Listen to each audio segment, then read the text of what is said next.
why do you passport bros? I said, why are you passport bros? What is outside the country that's not here? A lot. And then you have a whole bunch of It's people me trying to side eye you. I'm like me, and I'm just like, you don't even know me. I'm a great mom. I have money saved up. Yeah, but you open that up though, because you open that up, and they don't care about your topic. Outside the country that's not here. I'm not trying to be funny. No, I want to know. Shit, that's why I be asking. Really? passport bro over here.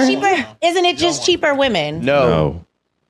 You more that are willing to put up with your shit. But they're also less Americanized or less first worldish. I don't know if I'm saying it right. Why are we Americanized? Let's really think about it, because I think men say things like that without also adding that we have been traumatized a lot of times for our men. So now we got lit. So now we talking back, and now we don't want to just deal with shit. So if I've been cheated on most of my relationship, or you've been stepping out, or you've been having babies outside of me, or this and that, that's why bitches become masculine. But that's why they go over there. I'm gonna tell you something, right? Don't come for me though, because y'all know I'm sensitive. And in these other countries, right? They got less than you, right? Why don't they become? That's the point. Why don't they? They ain't bitter. The Honorable Elijah Muhammad said you can sum up what Master Farad Muhammad brought to us in 6 words. Accept your own and be yourself. Why? Because you're faking. You're acting. You don't really want to be a hoochie mama. You're faking that. Peace. My name is G-Man Allah. My artist name is P-Funk City G. The video I just showed, I'm gonna let it speak for itself. I'm not gonna go on a young lady because she insecure, but I just want to say it's funny that how insecure women hide behind the masks and become characters, But I think that what Minister Nuri Muhammad said was eloquent. You know what I mean? You're more than what you're projecting, young queen. You're more than what you're projecting. I know underneath all of that is a sweetheart. You know what I mean? That probably, and I ain't gonna get into. I'm not gonna say anything judgmental. What I wanna focus on though is that video showed the divide in the black community. All the women. By the way, that clip is taken from a YouTube channel, 8 at the Table, number 8 at the Table. And they, deal with dating subjects, and a lot of times it's fire. That one came up in my recommendations, and I like to watch those just to get the temperature, the climate, of what our people are living in, you know what I mean? Because it's been about 15 years since I've been out in Jamaica. And when I first moved to Jamaica, there weren't any weaves and all of that. 2009, wasn't even no weaves. I don't even think Nicki Minaj was on American Idol yet. So I saw the change here, and but fortunately, I'm seeing a change in the other direction now. And a lot of the younger women keeping their hair natural. What I like is a frizzy ponytail. You know what I mean? Little afro puff in the back. You know what I'm saying? I just love. To me, black women are the most beautiful. They have the most beautiful lips, the most beautiful skin, dark chocolate. And the eyes, the softness, and we don't get to see that too much. It's just like, with the young lady in the videos, like, would anybody really grow up wanting to settle with someone like that? No. You know what I mean? And so, but these are the ones that got the microphone. These are the ones that's, hating on black men for rejecting that. And I got a comment actually right before I started, recording this, and it was talking about, she Jamaican woman living in America, and that, you know, her understanding or her perception was that black men like the you know, all of the hair and weave and all of that stuff. And, you know, I tell women, you know, is that, you know, a man will sleep with anything. We had this conversation in the taxi cab actually earlier this week. I was going downtown, and the lady was like, you know, one of the passengers was like, you know, talking about what men like. You know what I'm saying? They like big butts. They like the BBL, and I'm sitting there, you know, me and the driver, we, you know, I'm in the front. The driver was like, we looking at each other like, yo, so, you know, we was basically like, yo, women don't have no idea what we like. You know what I'm saying? They don't have no idea. And that's what I told the young queen in the comments. It's like, yo, have you asked any, you know, black men, you know what I mean, what they prefer? Because, you know, a man that has sex with anything, you know what I'm saying? Like, you know, the most handsome dude or creature that you got, like, that a woman might be attracted to, trust me, he done hit some things that he ain't proud of. You know what I mean? So, and he would tell nobody. You know what I'm saying? And it's like, you know, I ain't gonna front. You know, when I was living in the Bronx, you know, there was a young lady, you know, named Carmen. You know what I mean? You know, we were dealing with each other. You know what I mean? Puerto Rican, dark skin, but she was Moreno. Moreno, you know, mean black in Spanish. She dark, you know, dark black, you know, black. I like dark. I love dark skin women and natural women. And anyway, she she you know, like intimately and all of that, the best ever, the best ever. You know what I mean? Like, and that's one thing about white women. I mean, not white women, Spanish women. And because she's a black woman, but the only difference is the culture, right? And so anyway, you know, the Spanish culture, they, you know, they respect women. I mean, they respect men. The women respect men. You know what I mean? And wanna cater to a man. Like, you know what I mean? And that's what she did to me. You know what I'm saying? She catered to me. Just like my son's mother. Yeah, like, you know, she catered to me. You know what I'm saying? As a man. And, you know, black American women, they, you know, they wanna, a lot of them, too many of them, you know, that, especially the ones that's not married, obviously. You know, they want to put you in your place. You know, I've had like friends this year, mother's friend of my mother's. You know, her son came to see me, and, you know, his wife, like, she had an attitude towards me the whole time. You know what I mean? And it was like, it didn't dawn on me until later. I was like, damn, why she, like, did I do something to her? I said, oh, it's the passport, brothers. You know what I mean? Like, when I left, everybody shook my hand. You know what I mean? It was two couples, and you know, I showed the fellas. You know, they had a good time. You know what I mean? Women they wanted to get back to the resort. They were like unfriendly. You know what I'm saying? I was like, you know, and so, you know, this is the type of disrespect. You know what I mean? And like, you know, they want you to know that they don't like you. You know what I'm saying? It's like, who cares? You know what I'm saying? Who cares? But, you know, it's like a lot of the women, like in the video, they got this preconceived notion of you know, black men with passports who leaving the country to start families. You know? I got another comment. One of the guys said something about, you know, coming to, you know, you got to check out Thailand. You know what I mean? It's like better than Jamaica, this and that. And, you know, how I responded was, you know, I prefer to have children by black women. You know what I'm saying? They look like my sister. You know what I'm saying? Look like my mom. You know what I'm saying? Like, you know, kinky hair, beautiful skin. You know what I mean? The strength, the loyalty, the focus. you know, and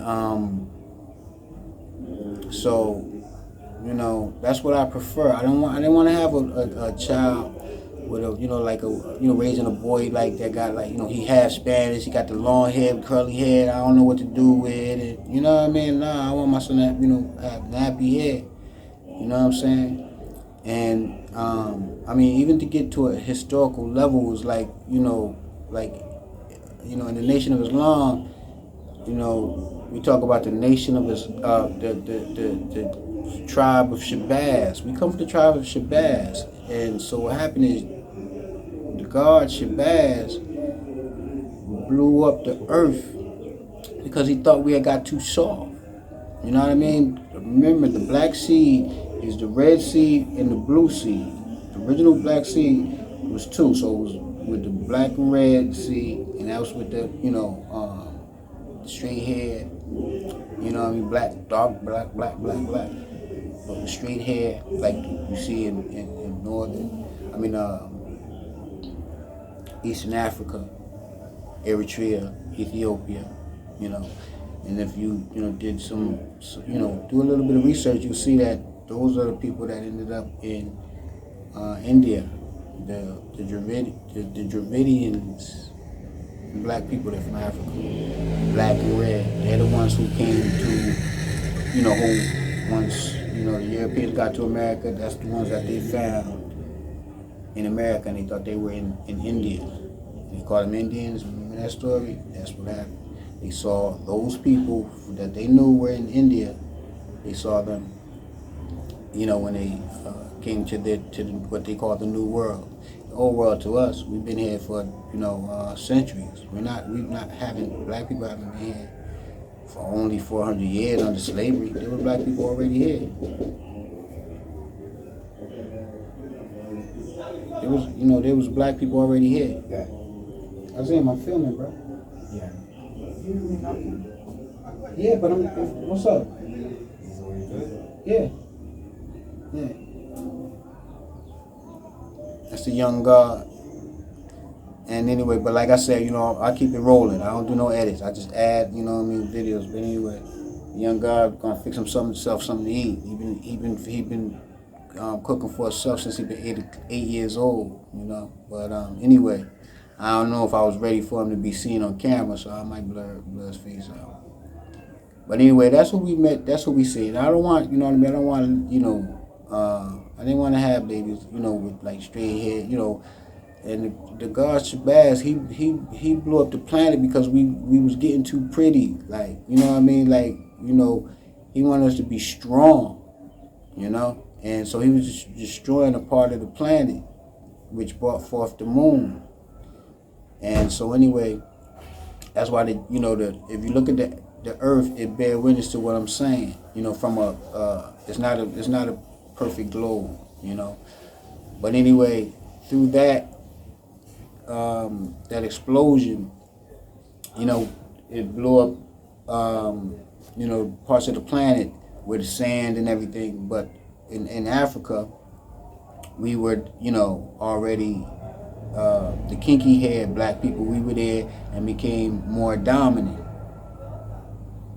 You know, but I could get into all of that, but it'd be better if I just leave it there and just focus on the point that I love black women. You know, I love, you know, that's what I prefer. Like, to me, there's no more beautiful women than the black woman with kinky hair that you see, you know, in the hood in America. Not now with all the costume, but I'm talking about just naturally. You know what's crazy? You see some of these sisters, and it's like, yo, they be looking crazy coming into the police station. And then when the police chop up all of that stuff and take off the eyelashes and wash their face down, you be like, damn, she look alright. You know what I'm saying? It's crazy because, you know, it's been such a job done on our mentality that we hate the way we look. We hate it. We think other people are more beautiful, more of this and more of that. And so, you know, that's what I, you know, all I have for that subject right there, you know. But did I ever tell you the time that I had beef with the Italians? I was living in the Bronx. I was going to school for music, CMA. I was living up in the Bronx, Elder Avenue. And what happened was, there was a time where, you know, I had moved up there and I was at the corner of Elder and Bruckner Boulevard. Right there, there's an overpass to go over the Bruckner Expressway, take you across into Soundview. You know what I mean? And Story Avenue and all of that. So anyway, there was a wall right next to the wall was our driveway, and make a long story short, some cats from Boynton Avenue around the corner was coming tagging the wall. So my aunt came in with her boyfriend. Her boyfriend was from Trinidad. He lived in Brooklyn, and they came in the room and was like, "Yo, such and such, yo, they outside, they bombing, yo." And so she was like, my cousin was like, "Yo, Georgie, please go out there and saying, like, kind of have his back." So I went out there, you know what I mean, and to see what was happening and everything. And cousin, boyfriend was like, "Nah, y'all not doing it." And so I'm, standing behind him like, "Yo, whatever he say, you know what I mean, like, can't do it." So then, so it became, make a long story short, there was a big crowd. You know what I mean? And like, they tried to intimidate us to do, like, that they was gonna do this, and they telling the story. It was a young brother named Chicken who just got killed, and I believe, if I'm not mistaken, it was by the police. And they was about to tag his name on the wall. So everything, in New York, that's like a sign of respect. You know what I'm saying? Like when you see somebody like name tag or you like that, they must have loved him. You know what I'm saying? So that's what they was trying to do right here. You know what I mean? Right, next to my auntie's property. She got like a 3-family house. Like that. They connected. Like in the Bronx, they connected like 3 floors. And I'll show a picture and everything. But anyway, we stand our ground. And then there's like, it got, it was about to get crazy, but they saw that we wasn't budging. We saw they wasn't budging. We understood their situation. You know what I'm saying? So, my aunt was like, yo, my cousin who was watching the house for, my auntie that, that was living in Virginia. He's like, trying to take care of the house, and they want, it's nothing to bring down the value of the house. That's where they coming from. But, anyway, me and Carl, her boyfriend, me and her boyfriend, we was out there, like, protecting her honor, basically, but, we kind of understood where he was coming from, too, So anyway, we made a compromise. And so they was like, they was going to do something real nice, and they was going to put our names on the wall. You know what I'm saying? So that's what happened. You know what I mean? So my name was G-Man over there on underpass, and everybody else's name, And so what happened is, that's how I met the Morena, Carmen, you know what I mean? Dear friend, I would love to, like, find this. So anybody know, Carmen from the Carmen Edie, Carmen from Boynton Avenue. She lived on the first floor, Linkers, you know what I'm saying? We lost contact. And this was before social media. But anyway, that's how I got started in like in the Bronx, you know what I'm saying? Like, we hit it off. That's where I was bringing my equipment, like, teaching her son how to DJ. She was like 34, I was 25, you know what I mean? So she was an older woman. And, I love her, yo. I love her, one of the best women I've dealt with, you know what I'm saying? So anyway, some drug dealers who was running a spot on the corner of Boynton and Watson up the block, because she was the first building on Boynton and Bruckner, but the next block up is Watson. So it was 3 boys. I'm gonna say they was they the Gonzalez brothers, and 3 Spanish niggas, and I was like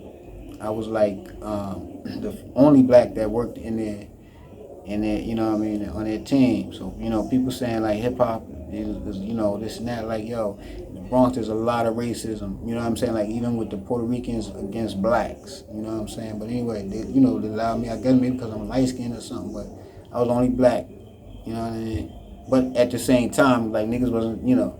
They was the only ones that was gonna give me a job anyway. You know what I mean? There's a lot of the black organizations didn't want to, you know what I mean? You know, they ain't speak, you know what I mean? And all of that. So anyway, I got a lot of love. My man Mickey, may he rest in peace. He brought me into to that. But they like the way I handle myself, standing up for the you know what I mean, for the graffiti on the wall, for Chicken who passed. You know, they gonna tag the wall.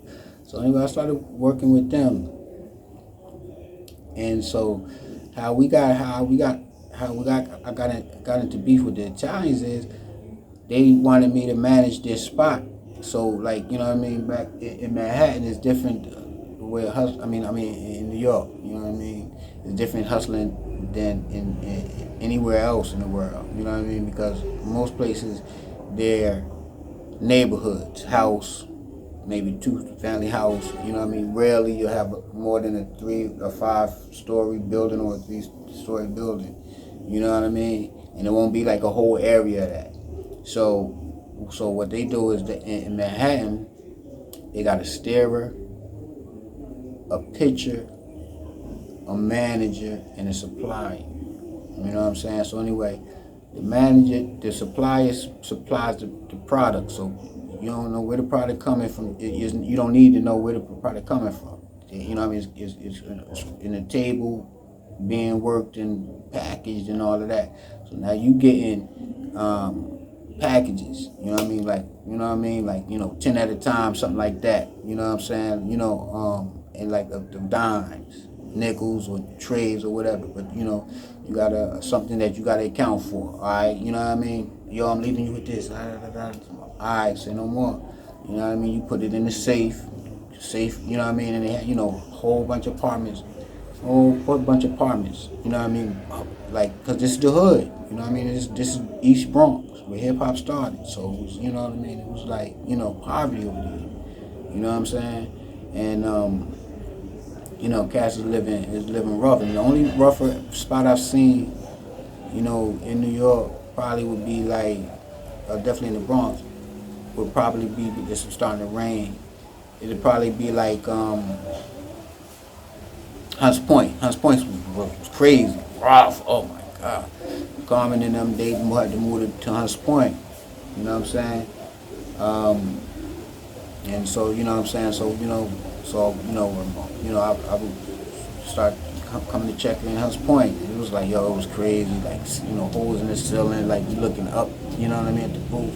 It was crazy, no electricity. So, like in the wintertime, just fill up bottles of water, put it on a fire escape. You know what I'm saying? It was rough. So anyway, this is where so my man, the Gonzalez brothers, the 3 brothers, Carlos, Jose, and David. You know what I'm saying? They was all my dudes. You know what I mean? Eventually, we got to have a lot of love and respect for one another. So they brought me in to manage. You know what I'm saying? And so what happened is, like I said, they had different apartments. Like, because they had a hood, this was a hood building.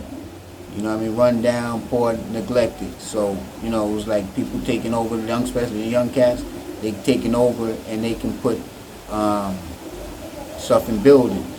You know what I mean? In apartments. Like, this is for the guns. This part on the next floor is for, so they had about 5 apartments and you can move around. And so my job was basically to just, you know what I mean, keep the picture. The picture is the one that that is making the hand-to-hand contact. You know what I'm saying? So it was like a little part-time job while I was going to school. But so it got crazy though because my job was to keep the picture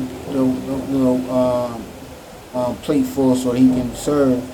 And you know what I mean, protect the money, you know what I'm saying? And they gave me, they got a 380 somewhere, always in reach that, you know what I mean? So you grab and do whatever. And so that was the setup, you know what I'm saying? So now they was getting their work from the Italians, and they wanted to change. They was gonna stop getting their work from the Italians to the from the Italians. They were gonna start getting it from the Colombians. The Italians ain't like that. So that was the war right there. That started, you know what I mean, the problem where they felt like they had to, like, you know what I mean, like, rectify it. So, so the word came down to the, on the street level, it was like, yo, it's on and popping, be on point, And so they start bringing in, Puerto Ricans from, like, all over the place. You know what I mean? Like, niggas I ain't never seen before. And they, like, we posting them on the roof, you know what I mean? Like, across the street, down the street, you know what I'm saying? So it like watching every car that came through, doors opening, windows going down, you know what I mean? Everything was like real tense, you know what I'm saying? But the Italians, they never like pushed the issue, you know what I mean? They never came and like ran down like they didn't, like they threatened to do, you know what I mean? And so by this time, that was the hardest beef that I had, you know what I'm saying? Because like, like I said, like in Plainfield where I grew up, like it was a lot of beefs, especially running around with cheese, because everybody, little niggas, we had a pocket full of money, niggas hated us. You know what I'm saying? And then, like the females was like, on it. So, you know what I mean? We had our choice. So we come into town and we getting the baddest, the baddest chicks. You know what I'm saying? And of course he had the baddest, you know what I mean? But I had the baddest friend, her friend or something, you know what I mean? So he was like, well, no. But we was just coming snatching chicks, man. Niggas hated us, man. They hated us. When we come outside, niggas would be waiting outside for us.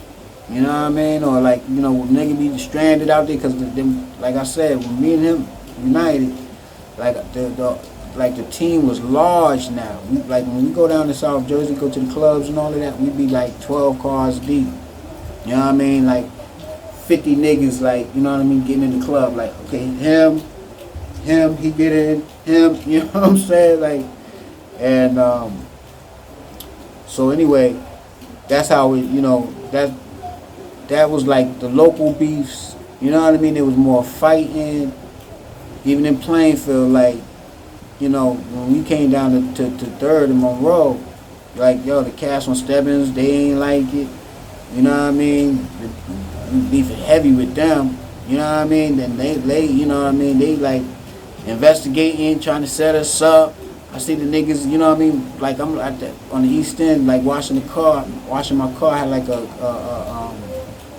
Mercury Capri, but it's like the same as the Mustang, Ford Mustang. Same thing, but the Mercury version. Anyway, I'm over down on the East End, washing my car. See these niggas coming down the block. My mom was living in like a dead end. It's like 3 blocks that just loop. You know what I mean? It's like you don't accidentally go through there. So I'm sitting like, yo, what the? You know what I mean? So anyway, we was hot. Niggas from the projects, you know what I mean? I ain't know none of them niggas, you know what I mean? None of them niggas knew me. Now I'm running with cheese and shit. Excuse me. I didn't mean to curse. Running around cheese was like, yo, niggas was like, at me. You know what I mean? They tried to get at me, they hurt him. You know what I mean? So it was crazy. But, that was like, the norm. It wasn't like, that much pressure. But like now in the Bronx, like the pressure, like, you know what I'm saying, more intense, because it's like in New York, it could come when you nobody around. In Jersey, it's like, okay, here they come. You see the lights, they coming down the street. You know what I mean? But New York, it's like somebody could be right up on you. You know what I mean? You know what I mean? So if you're not, that's why you watching videos cast in New York and they be like, yo, they be on everything moving. Every rat that cross the street, they see it. Every dog, stray dog, like, you know what I mean? Every car in the corner, they see it. Because it could come, like, somebody could get up close to you real quick and easy. You know what I mean? Like, in other places, it's like you know, it's more, it's less people, you know. So anyway, that was the thing that prepared me for for Jamaica. You know what I'm saying? And being under pressure, because in Jamaica, yo, cats will try to bully you if you're not strong. So it's like, yo, you know, that's some real talk. Like if you come to Jamaica, you can't be no pussy. You know what I mean? Because niggas, you be niggas fool. You know what I'm saying? And you know, because niggas gonna try you. You know what I'm saying? You gotta remember, Jamaica and Haiti is one of the poorest countries in the Caribbean. So it's like when America, like, you know, like you go to the poorest area, that's like where, you know what I mean, things are the most dangerous. You know what I'm saying? So, but anyway, like I said, like my coming up, you know, like having connections in Hunts Point and, you know what I mean, the South Bronx, and then Plainfield too, because Plainfield is hood. You know what I mean? Like I put my money on a nigga in Plainfield any day going up against, you know what I mean? Because, you know, niggas like wild out there. It's not like, anyway, you know, I was getting behind the point. So, make a long story short, this is what set me up, where it's like I could come to Jamaica, and then if somebody could try to apply pressure, you know what I mean, I know how to deal with it, you know? And so, through the teachings of the Honorable Elijah Muhammad, you know, it taught us to be able to prove things and study, and, you know, your best reward is studying history. You know, that's the mindset. You know what I'm saying? It smelled like my son burning his egg. I know he probably in there frying an egg, and I can smell his head. It smelled like cooking it too. He be cooking his food too long. But anyway, he don't want to listen to it. I tell him when yo, is he ready to flip over? Is ready to do this? So, you know, I guess he got his flavor how he wanted. You know, but the Honorable Elijah Muhammad allowed, you know, taught us to study. So like in Christianity, they tell you don't study other people's information. You know what I mean? Don't study the Buddha. Don't study that. You know what I mean? That's like that's blasphemy. Why would you want to know that? Everything you need to know is it. And, you know, in the Nation of Islam and the teachings of the Honorable Elijah Muhammad, it's like, yo, study everything. Read, find the history, research. You know what I'm saying? So that, like, along with my mother homeschooling me, and then coming into Islam and researching, it was perfect. It was perfect because I was prepared, and that's what set me up to like, you know what I mean, like go take my GED test. You know what I mean, and pass that to go to enable me to go take other schools, other classes. You know what I'm saying? So anyway, I studied. My Muslim brother Kevin Muhammad gave me the book, The Art of Peace. That's an amazing book because it's basically written by a Japanese martial artist. I forget the discipline that he studied and taught, but he was basically like a leader in the Japanese army, and they fought, you know, with martial arts. And so you have it like Sun Tzu, The Art of War, and the this book by Morishi something. I'll show it the picture of it, but it's The Art of Peace, and basically it's like it tells you to flow like water, right? So the art of war is kind of like step in front, you know what I mean, like you know, telling you how to, like, you know, and the Art of Peace is like teach you how to approach life in a peaceful way, in a peaceful manner, where you know, you want to keep the peace, but you prepared for the worst. You know what I mean? So like flow like water means that water can take any shape. It can take the shape of what it needs to take shape of, and it's always going to seek a balance. So that was what the art of peace was talking about. But one of the things about the art of peace was like standing your ground. You know what I mean? And it's like Islam. You know what I'm saying? Like you stand your ground. You know what I mean? You don't back up and you don't go forward. You stand your ground. You know what I mean? And so that you know through you know my days in the streets and going to different neighborhoods, and you know I got into beef in Brooklyn too. You know what I'm saying? You know, cats was like, you know, I'm sure it was just like they was just starting. You know what I mean? And they want to see like, you know, testing, like, yo, let me see what this nigga about. I was, you know what I'm saying? When I was moving, you know, I was like, you know, producing, you know, over in Brooklyn, but they was running up, you know, like they was moving ganja, marijuana. You know what I mean? So to, you know, help pay the bills or whatever, put some food in niggas' pockets. So anyway.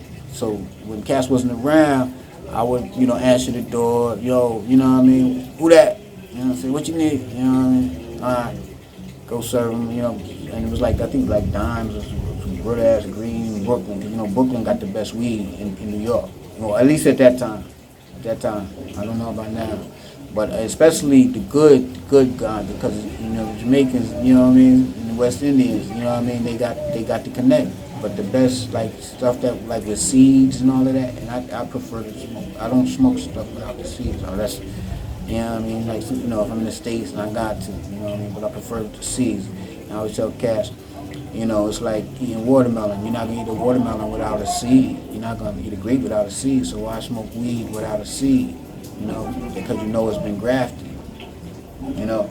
But anyway, getting back to the art of peace. You know what I mean? So it's about, you know, like when I was in Brooklyn, you know, cats came, bought like it was some gang niggas, you know what I mean, gang, and they sent a cat to cop a dime bag of weed.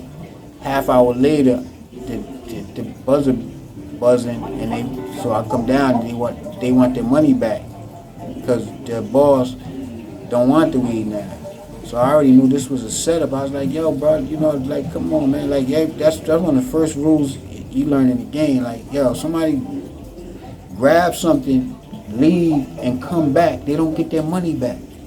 You know what I'm saying? Like, I don't know what you did, so I can't even move that again, because I'm not going to smoke it, and I'm not going to sell it.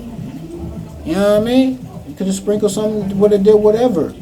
But you know you don't come, that's just a part of the game. You don't come back. You know what I mean? But, you know, so anyway, make a long story short, you know, that started a whole beef, you know, and Cass had to go see, like, you know what I mean, like, bigger gangsters to settle the joint, and, you know, it was crazy, you know what I'm saying? But, you know, me and the guard, we stood our ground, you know what I'm saying? And so, you know, they had not, fortunately, I'm alive to tell the story, because, like, these guys, you know, that was the situation, was like, yo, they was killers. They was killers. You know what I'm saying? Like, they, you know, I'm going to tell you one story, but they got a whole bunch of stories. You know what I'm saying? Whole bunch of stories. One story was they had a beef with some cats in this store, in their, you know, in the building, and they killed the dude and tied him up in front of the building. So he was hanging in front of his building, in front of his building door. You know what I mean? As an example. You know what I mean? Another example, you know, while we was, you know, going through this, they had getting shooters right down the corner. You know what I mean? Like, just, you know, running down, you know, like, a lot of these organizations, they be having a long terror, so it's not like they do something and they get locked up next week. You know what I mean? Like, the feds will come watching for a year or 2 or 3 and let them do all types of killing and all of that, then lock them up.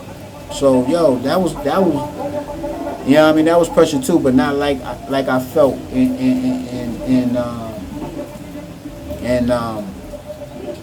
you know, in the Bronx. You know what I'm saying? But the thing was, you know, fortunately we was able always to stand our ground. You know what I mean? It's like, you know, it's not like, you know, I'm walking around like I'm a tough guy, you know what I mean, that can't be challenged or anything like that. It's not that at all. Because you know what I mean. There's a whole bunch of tougher people than me. I'm not, I don't consider myself tough. It's just that when the pressure is applied to me, something in my brain don't be like, okay, you know what I mean. I'm gonna like stand up and like, you know what I mean. Nah, I don't see it like that. You know what I'm saying? But yo, that comes from the family. You know what I'm saying?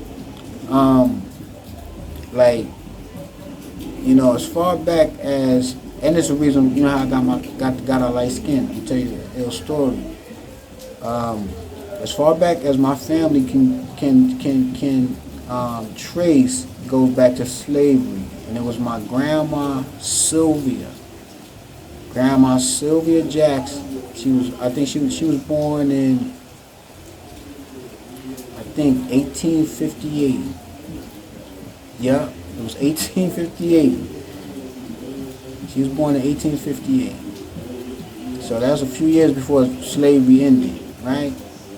So in 1874, she was raped by a white man. And one thing too, I'm gonna stop saying white man, because I don't want you two to, you know what I mean?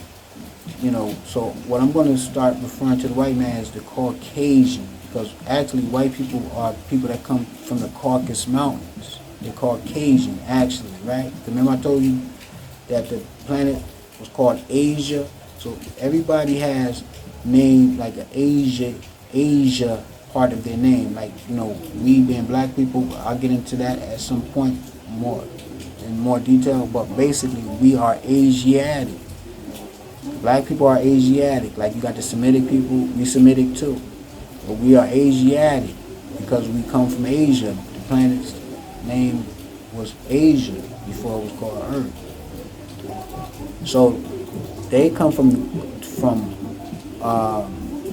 Asia, the Caucasians, white people, that they come from the Caucasus Mountains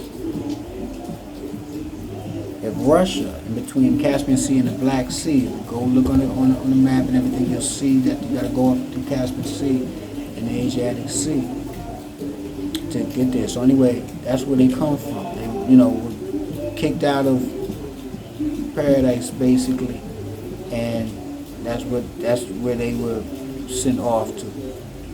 And so they came through the Caucasus Mountains and then came up through Russia and east, westward to, into like Germany, France, Belgium, all of the Western countries, going into Britain, Greek, all of those areas. That's where they come through. Black people that went through the Caucasus Mountains, through laws and traditions and doctors and cremators and nurses and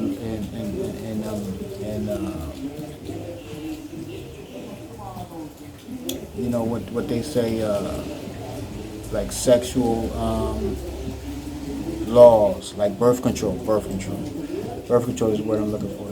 That's how they came into existence. So I'm gonna start calling them Caucasians. You know what I mean?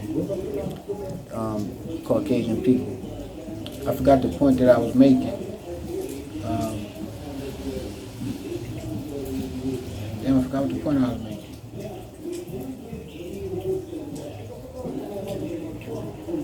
I forgot what the point I was making. But to sum it up is that, I want to get to the situation about Christianity.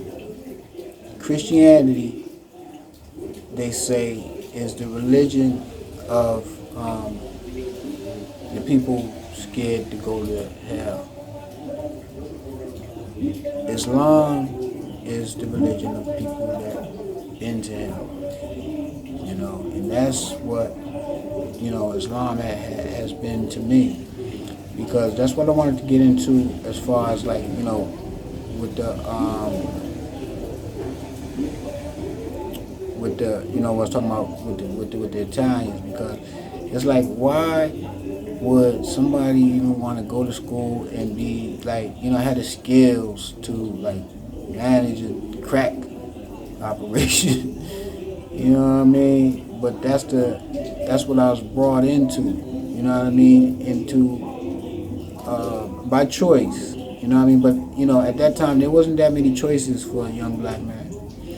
And so, but the thing was that how I got to that point was through drug addiction. You know, it's like drug addiction is tearing up our babies.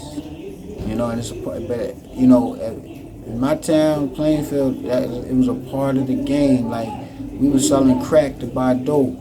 You know, I was addicted to heroin.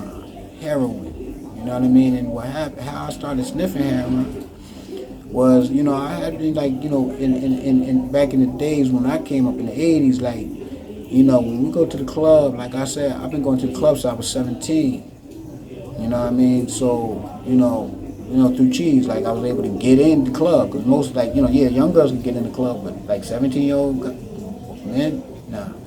And we would have my man TJ, my little brother TJ, in the club, you know what I mean, at 13. You know what I'm saying? Because, you know what I mean, because we had it like that, you know, through him.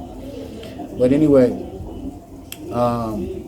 you know, so, you know, it was like, even before I met Cheese, you know, like my really first encounter with cocaine was with one of my homeboys. I'm gonna call him Frozen. You know what I mean? Because he was so cool. You know what I mean? He had a name like Frozen. You know what I mean? But his older brother, they would be cutting up coke. You know, they were selling coke. And so anyway, they would give him a little bit. And so he gave me some, and I liked it. You know what I mean? But I didn't really like to come down. You know what I mean? So I really wasn't like inclined for the coke, especially at that time. Like, you know, like cats my age, we didn't want the up highs, we wanted the down highs. But so once I started like, you know, getting in so we'd be at the club and everything, you know, sniffing coke, and you know what I mean, in the car, like me and my man, Spanish homeboy, Puerto Rican's homeboy, he passed away a few years ago. But you know, it would be like me, you know, in his car. You know what I mean? I'd be in the car. He the one that actually gave me the name G-Man. You know what I mean? Because he started calling me Gucci Man, because Cheese wore a lot of designer shit. And you know what I mean? And he'd give me the you know what I mean, some fly shit to wear, like a Gucci hat. So I was wearing a lot of Gucci, and I had some like Gucci frames. So he used to call me Gucci Man. You know what I'm saying? Then then it was like after on, it just the G-Man, the Gucci Man dropped, and people was just calling me G-Man. You know what I'm saying? But it was me and him. Like whenever we go to the club, we be the car that niggas getting, you know what I mean, high. You know what I'm saying? And we like, you know, our thing was like, you know, sniff. Like I said, we sniff coke. We would never smoke no coke or nothing like that, because we already knew from, you know, our generation knew not to smoke crack. Like let the older niggas smoke crack. But we, you know, we sniff coke, party, you know, with the chicks. You know what I mean? Putting the shit in cigarettes. We call them coolies. You know what I mean? And different stuff. You know what I mean? But you know, but we never really got a habit, because plus it was expensive. You know what I mean? But so it was a party drug. I never really liked it, but that's like, you know, and it just wasn't all the time, every day. This was like, you know, once or twice, maybe 3 times. You know what I'm saying? But and we was in the club like 3-4 nights out the week. But how I got, you know what I mean, like addicted was once we started hustling. And so, you know, like I said, my job was to make sure that the New York end was right. So my job was to keep the product, keep the connect, deal with the connect, and you know what I mean, like the cutting table, get it all packaged and everything, so that it just could go to the street. You know what I mean? So then that's what my partner job would take it to the street, and you know what I mean, move it like that. So I would be dealing with the Dominicans in Manhattan, because we was getting it from Broadway, right? And so I started, like my first spot was 140th and Broadway, between Broadway and Riverside. You know what I mean? It was like, yo, this was like when, you know, New York was, you know what I mean, like hard.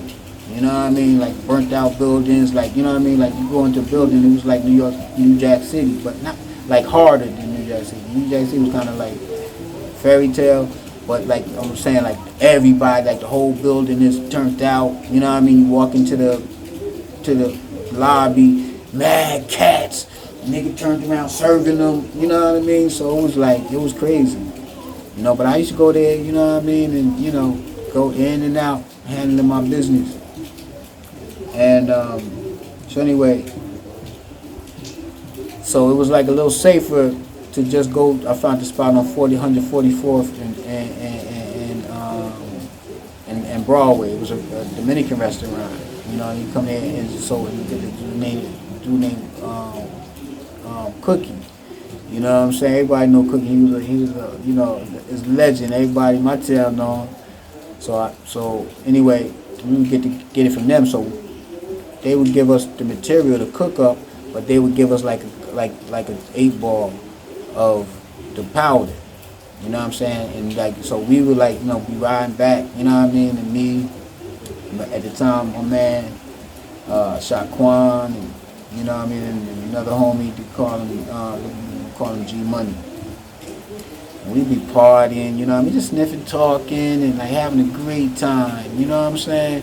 But like I said, I never liked to come down, so it's like I would periodically like use it, you know?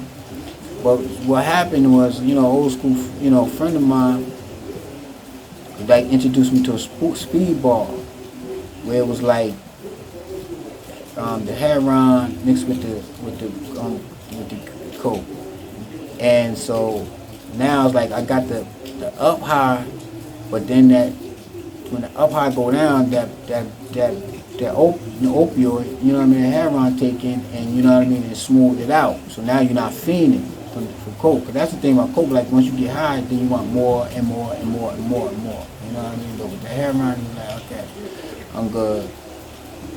And it was like, yo, I love that feeling. You know what I mean? So I like that. And the thing was that, well, one thing I didn't know was like that heroin, you know, was very addictive. You know what I mean? Like you can sniff it 3 days in a row and you got what they call the chippies. You addicted, like your body needs it. You know what I'm saying? And I call it chippy. You know what I mean? And it was like, yo, my life went to hell.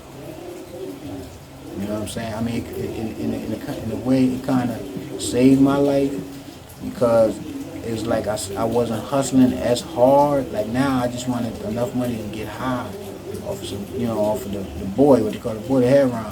You know what I'm saying? And but so now I'm not hustling hard. So that's why, you know, I'm grateful because, you know, the way I was hustling and, you know, like, you know, had teams and, you know, operations, like if I had got caught up at that time, I might still would be, you know what I mean, or just coming home, or like, you know, did way more time, like, you know, the little bit of time that I did, about a year, a little more, but you know, it was like I didn't become institutionalized. You know what I'm saying? Like a lot of dudes, you know, they became institutionalized, you know. But I was high off of heroin for 7 years, you know, from the time I was 18 to 25. And that's how I ended up in the Bronx. With a gun on a car tire, I'm managing a crack spot. You know what I'm saying? And ready for the tires to roll up. You know? And it was crazy because, you know, by that time, like for a lot of years, like I wasn't just like partying for 7 years, but I was high every day, like trying to figure out, I was robbing, stealing, you know what I mean, stole from my brother, I stole $1,500 from my, you know, like writing checks, you know, I mean, not at one time, it was $35 at a time. Yo, man, that was one of the hardest things when he found out he came down, yo, he was so disappointed, man, you know, it was crazy, it was hard, you know. It was very hard, you know, and I like I said in the first video, I caused a lot of, you know, I did a lot of, you know, BS, you know, so like I said, Islam is for the ones that been to hell, you know, and it's like, I'm not proud of any of that, you know what I mean, but it took me a long time to like rebuild my brother's trust. You know what I'm saying? It's like sometimes I don't know if because he was hurt. You know what I mean? I would understand if he didn't completely forgive me. You know, that was one of the worst things that I did was, it was like 35. I was like, yo, I'm gonna write a check, but I'm gonna put it back. I'm gonna get it back to him. And then, you know what I mean? Before you know it, like, you know what I mean? He come like, yo, his checks is bouncing. And he like, you know what I mean? Like $1,500. And this is like, yo. Then it's like, you know what I mean? He came to me like, yo, Georgie, are you know what I mean? I was like, yeah. I always been honest. I'm like, yeah, bro. And and my mom's was working at Bell Labs.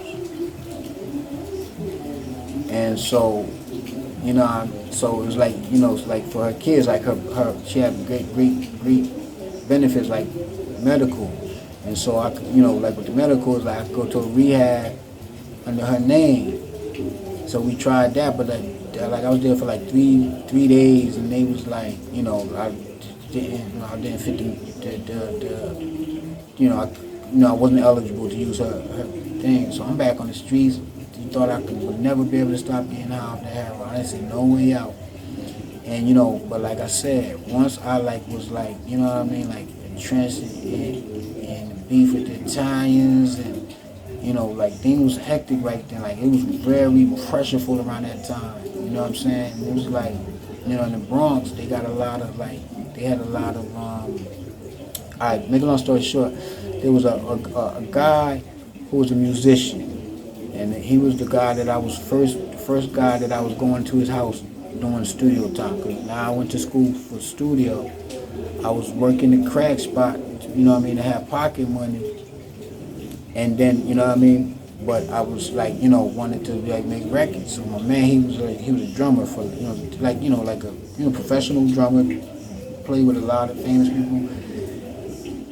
And he was started showing me shit and showing me stuff, and so I would go there, take records, and he'd like sample them into his keyboard, and we try to arrange them, but it was like nothing to sound good. But the thing was, he was addicted to heroin too. So he told me about this spot where he be going to get, they were called biscuits back in the time. You could go get biscuits. And so it was like on Union Avenue. It was on the 5 train, and the Union Avenue stop in the Bronx. Actually, Carmen Edie clinic or something like that, right? He told me about that, and I was like, yo, I wanted to stop getting high so bad. And he told me, he was like, yo, he said, and he gave me the rundown. He's like, yo, you don't want to like join the program because they're gonna put you on the program, and what happens is you have to get they give you the methadone, and the methadone is a synthetic heroin that is more, it does the body more damage, because anything synthetic is always going to be hurt, side effects. You know what I'm saying? So you don't want to get methadone habit where you got to keep on going to the program. But to get into the program, you have to have it like take it for 6 months and all of this and that. So you know what I mean? So I was like, all right. So now I knew that I couldn't go through the system to get it because I wouldn't be able to, get off it. But what I did was I went outside the program, or hang outside the program, and buy a bottle of meth as the fiends was coming out, because they would go into the thing, get their meth, and then they go out back on the road. So when they coming out, I'm like, yo, you know what I mean? I want to get an 80, so I've got like an 80 of meth. And what happened was, because I knew I wanted to stop, I just physically I couldn't. Like I would like vomit, runs, achy for a long time, like for 2 or 3 weeks. Like I don't feel right. You know what I mean? Trust me, I tried like hard, some mad times to stop. And I thought I would never be able to stop because it was a physical addiction. And these people like with these fentanyl deaths and that, the opioids, and that's a rough disease to deal with, and it affects the whole family, and it's very hard. And so I started sipping on that, Started sipping on that about, for about a week. You know what I mean? So now it's like in the morning I just take a capful. Like that methadone, I believe, was supposed to like be going like if to the fiend, he was supposed to take that within 80, within 3 days, and then come back for his next fill up. But the way I did it was I just took it just to take the edge off. So that by the end of the week, I did, you know what I mean? End of the week to 10 days. Like my man told me, take it 7 to 10 days. Now I'm good, and I was able to walk away without no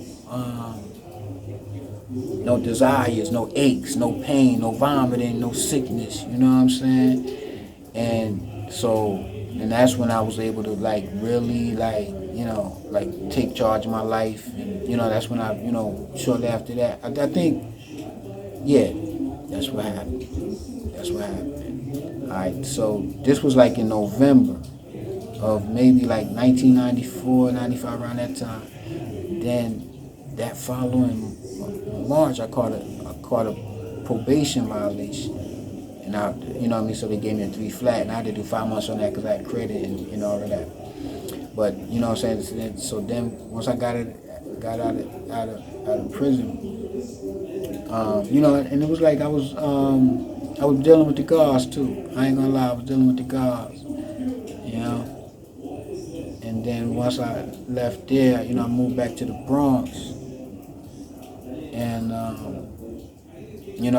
cause like I said in the previous video, Jason Delgado, my roommate, he was like, he started acting like real, like, shiesty, in my opinion, you know what I mean? So anyway, I came back to Jersey. And then, no, matter of fact, I didn't come to New Jersey. My homegirl Lorraine and Monica, you know what I'm saying? I knew them from living on Davidson Avenue. They was like, had an apartment because they were working in one was I ain't gonna get into it, but they was like, doing the strip club thing. One was a bartender and all of that. But anyway, so they would, renting room. They wanted to rent a room, like, because they anyway, I moved in, was renting a room, you know what I'm saying? Then once I was renting a room, I was like working, I was living over on Marion Avenue, like 900 something Marion Avenue, between Fordham Road and Valentine? No, 184. I think it was 184. Yeah, but anyway,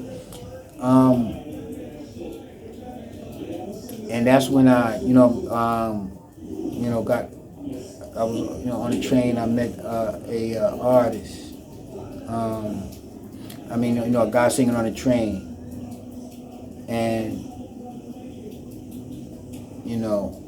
I asked him. I was like, damn, yo, you sound good, bro. And I'm trying to get into music. We should link. Come to find out, he was a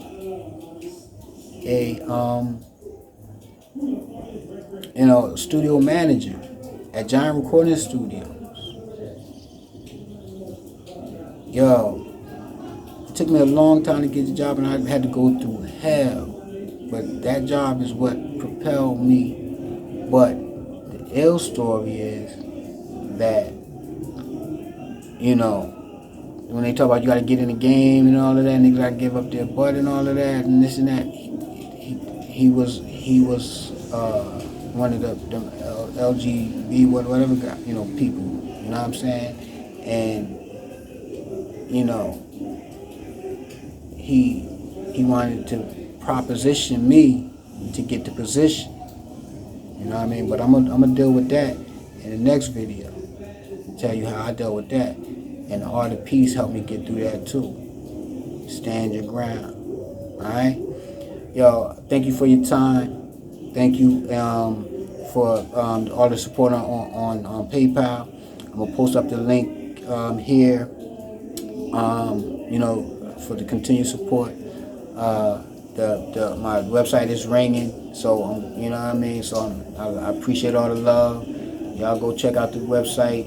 I'm coming up with some T-shirts and this and that. We just getting started. But as always, I appreciate all your time, whether you love it or hate it. I love it all. All right. Love, peace, and happiness.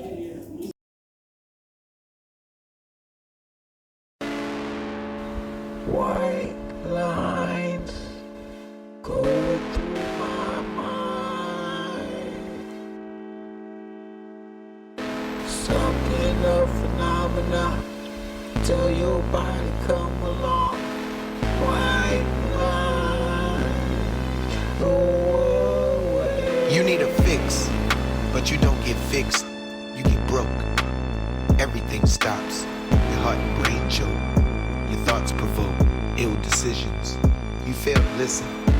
What happened to the strong black man with ambition, goals and dreams? But all that seems thrown away because you continue to stay cloudy, traveling the wrong way down a one-way. Dark days, your mind's in the daze. Your world is crazy, filled with endless temptation, just waiting for you to taste it. Damage your actions. Your main objective, instant satisfaction, gratification, a wasted education, down the drain. But through your veins, the ills remain stained. You use your nose as a hole. The poison travels down, corrupts your soul. Your body feels old, shivering cold. You can't hold on. You're gone. You OD. Something of phenomena. Tell your body come along. White line go away. Something of phenomena. Tell your body come along. White line go away. I fuck the people. I want my fuck uncut. I want the bone raw. I want the people. And I don't want my fuck set off.